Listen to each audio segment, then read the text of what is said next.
नमस्कार। आप सभी के अपने चैनल सनातन धर्म ज्ञान पर एक बार फिर से बहुत-बहुत स्वागत है। आशा करते हैं कि आप और आपके परिवारजन सभी स्वस्थ होंगे और बहुत ही अच्छे होंगे। जैसा कि आप सभी ने आज का विषय पढ़ ही लिया होगा, तो बिना समय व्यर्थ किए लेकर चलते हैं आपको आज के अद्भुत क्रमांक की ओर। आज का यह अद्भुत विशेषांक आधारित है श्री हनुमान चालीसा के विषय पर। और श्री हनुमान चालीसा को पढ़ने के बाद आपके जीवन में क्या परिवर्तन होते हैं, कौन सी शक्तियां आपको प्राप्त हो जाती हैं, कौन कौन से अद्भुत अनुभव आपको प्राप्त होते हैं, आज इस विषय पर हम चर्चा करने वाले हैं। इसके कारण स्वरूप आज हम बहुत सारे दर्शकों से हमें प्रतिक्रिया स्वरूप में हनुमान चालीसा के विषय पर गुड़ जानकारी देने के लिए कहा था, तो आज के विशेष सांक में यह भी सम्मिलित है हमारे सभी दर्शकों के प्रश्न पर।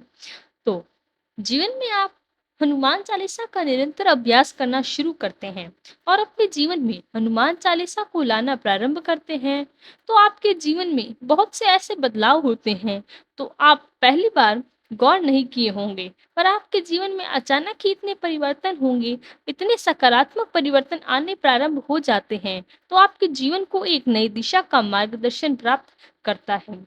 जब भी कोई नया अनन्य भक्त हनुमान चालीसा के साथ जुड़ता है और हनुमान जी का जो हनुमान चालीसा है उसका अभ्यास करना प्रारंभ करता है, तो सबसे पहला जो उसके जीवन में परिवर्तन आता है वह यह होता है कि उसके जीवन में एक अनुशासन और उस अनुशासन की प्रक्रिया को जारी रखने का क्रम स्वतः ही प्रारंभ हो जाता है।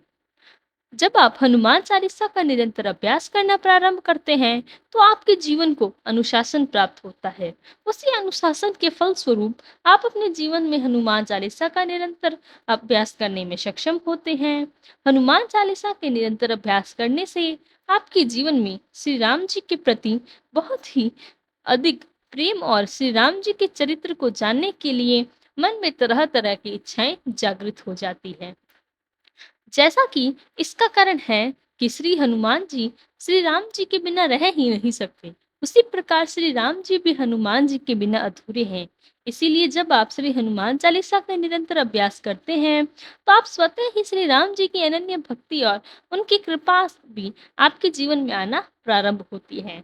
तो एक बहुत ही शुभ सी बात है, आपके जीवन को सबसे बड़ा परिवर्तन जीवन में आता है वह यह होता है कि जो जीवन में नकारात्मकता के किसी भी प्रकार से आपके जीवन पर हावी होती थी, उस नकारात्मकता का पूरी तरह से नाश होना प्रारंभ हो जाता है। जैसा आप सभी जानते ही हैं, बहुत से ऐसे अनंत दर्शक हैं जो ये लिखते हैं कि हमें अकारण ही बहुत भारी जीवन में किसी प्रकार की कष्ट और परेशानियां सताते हुए आती रहती हैं। इस प्रकार के जो भी भाई जो भी बिना वजह से जीवन में कष्ट में परेशानी में आते हैं, उनके बनते हुए कार्य उनमें रुकावट आ जाती है, वह धीरे धीरे बंद हो जाते हैं। इसके लिए आपको एक बात सदैव स्मरण करनी होगी कि आपको हनुमान चालीसा का पाठ निरंतर करना होगा। इससे कई प्रश्न इस स्वरूप में भी पूछे जाते हैं कि हनुमान चालीसा तक कब तक पढ़े, किस समय पढ़े, कितनी बार पढ़े, तो मैं आपको एक सटीक एक प्रत्युत्तर बताती हूँ। जीवन में जब हनुमान चालीसा को शामिल करते हैं, तो इसकी कोई अवधि, निश्चित समय या कोई निश्चित प्रहर नहीं होता। आपके मन में सच्ची श्रद्धा होनी चाहिए। श्री हनुमान चालीसा का पाठ यदि आप जीवन में एक बार भी करते हैं, जी हाँ, केवल एक बार भी यदि आप श्री हनुमान चालीसा का पाठ करते हैं, तो उस एक बार में ही आपके जीवन में बहुत ही अद्भुत परिवर्तन आना प्रारंभ हो जाएंगे। देखिए, आपको यदि श्रद्धा सच्ची है, आपका अनुभव सच्चा है, आपके मन में जो भी विचार है, जो अनुभव है, जो आपके मन में किसी भी प्रकार की जो व्यग्रता है ईश्वर के प्रति, यदि वह सच्ची है, सच्चे मन से ईश्वर को याद करते हैं, तो आप हनुमान चालीसा को केवल एक ही बार पाठ करते हैं, तो उसका फल उतना ही आपको मिलता है जितना 100 बार हनुमान चालीसा को पढ़ने का फल होता है। तो इसीलिए सच्ची श्रद्धा से की हुई हनुमान चालीसा का पाठ किसी भी समय, किसी प्रहर में, किसी भी अवस्था में आप करते हैं और श्रद्धा सच्ची है, तो श्रद्धा के समक्ष कोई भी चीज़ बदल कर स्वरूप में नहीं आ सकती। तो इसलिए हनुमान चालीसा को जीवन में निरंतर शामिल करिए। महज हनुमान चालीसा के पाठ से ही आपको जीवन में जो नए मार्गदर्शन मिलेंगे, जो नए रास्ते मिलेंगे सफलता के लिए, वह बहुत ही अद्भुत होंगे, अनुच्छिक होंगे। और इस प्रकार के अनुभव यदि आप निरंतर हनुमान चालीसा को लेकर चलते हैं, तो ये अनुभव और भी ज़्यादा गूढ़ और गहराई में हो सकते हैं। इसके अलावा हनुमान चालीसा का पाठ करने वाले जितने भी जातक हैं, वह मन में एक बात को सच्चे रखें कि आपकी जो भक्ति है वह शुद्ध होनी चाहिए। आपका जो मन के अंदर की जो सोच है, जो विचार है वह स्वच्छ और शुद्ध होना चाहिए। किसी के लिए किसी भी बुरे कारण या कोई भी उत्पन्न होना, बुरा भाव उत्पन्न होना, किसी के लिए जीवन में बुरा उत्पन्न होना, यदि आप ईश्वर से मांग करते हैं, तो ऐसी इच्छाएं कभी पूरी नहीं होती है। उल्टा आपके जीवन में ही और परेशानियां खड़ी हो जाती हैं, क्योंकि ईश्वर कभी नहीं चाहते किसी का बुरा करके किसी दूसरे का अच्छा हो। इस प्रकार की आकांक्षाएं, इस प्रकार की मन चाही इच्छा रखकर आप ईश्वर को प्रसन्न करने का बिल्कुल प्रयास ना करें। इससे अगर आप जीवन में स्वयं की परेशानी उत्पन्न करेंगे और इसी कारण से आपको पता भी नहीं होगा जीवन में परेशानियां क्यों और किस संबंध में आ रही हैं। श्री हनुमान चालीसा इतनी दिव्य है कि इसका पाठ करने से आपके जीवन में नए मार्ग प्रशस्त होंगे, सफलता के नए आयाम आपको स्वयं प्राप्त होंगे। और दूसरों के लिए जब हनुमान चालीसा का श्रवण अगर आप करने का मौका मिलता है, तो उस श्रवण से भी आपको जीवन में बहुत ऐसे अनुभव, ऐसे लाभ प्राप्त होते हैं जो कि पढ़ने मात्र से आपको मिल सकते हैं। जैसे कि कोई विरुद्ध जन होते हैं, जो कोई वृद्ध हैं जो हनुमान चालीसा को पाठ करने में सक्षम नहीं है, तो ऐसे लोग केवल सुन सकते हैं।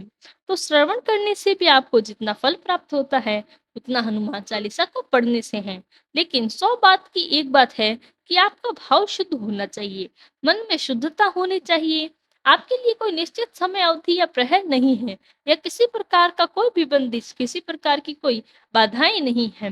बस आपके मन में एक ही बात यह निश्चित होनी चाहिए कि आपको ईश्वर को प्रसन्न करना है। और ईश्वर को प्रसन्न करने के लिए यदि कोई समय, कोई अवधि, कोई समय सीमा नहीं होती है। जैसे ईश्वर को याद करने का कोई समय नहीं होता, इसीलिए हनुमान चालीसा को पढ़ने का भी कोई निश्चित समय नहीं होता। लेकिन फिर भी अगर आप भक्ति भावना स्वरूप आप चाहते हैं कि ऐसा हो सकता है जिसमें हम एकाग्रचित होकर पाठ कर सकते हैं, तो आप स्वयं काल में सायं के समय में या सुबह की जो मधुर बेला होती है, आप उसको चुन सकते हैं। उस समय आपके मन शांत होता है, नए दिन की शुरुआत होती है और सूर्य का प्रहार ढल रहा हो, संध्याकालीन का समय भी बहुत पवित्र होता है।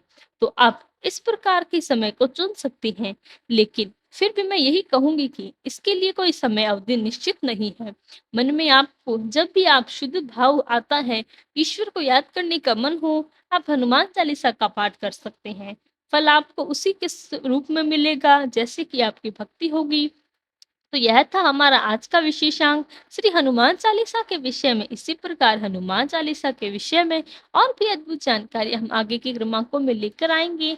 आज के क्रमांक में इतना ही। आगे फिर मुलाकात होगी ऐसे ही अद्भुत क्रमांकों के साथ। यदि क्रमांक अच्छा लगा हो तो लाइक, कमेंट, शेयर और चैनल को सब्सक्राइब करना ना भूलें। साथ ही साथ अगर आपका कोई प्रश्न है तो हमें कमेंट में लिखकर जरूर बताएं, हम उसका प्रत्युत्तर अवश्य देंगे। कल फिर मुलाकात होगी ऐसे ही एक अद्भुत क्रमांक के साथ। तब तक के लिए धन्यवाद। जय गुरुदेव।